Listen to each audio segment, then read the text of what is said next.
ஹே! உங்களுக்கு இப்பல்லாம் ஒரு வருஷம், ஒரு மாசம் மாரி அப்படியே பறக்குதுன்னு ஃபீல் ஆகுதா? எனக்கு கண்டிப்பா ஆகுது. அது ஏன்னு பார்க்கலாமா? அதுக்கு நம்ம சைல்ட்ஹுட்டுக்கு போகணும். நமக்கு 5 வயசா இருக்கும்போது, ஒரு வருஷம்னு சொல்றது நம்ம லைஃப் டைமோட 20%. ஸோ நம்ம பிரெயின் அத மெதுவா ப்ராசஸ் பண்ணும்.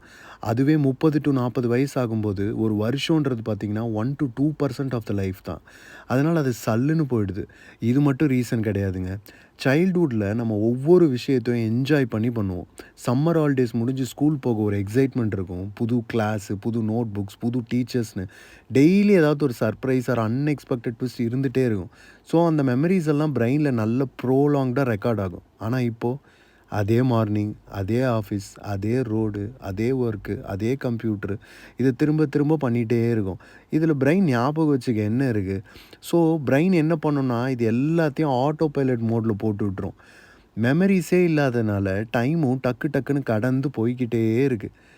சரி, இத எப்படி ஓவர் கம் பண்றது?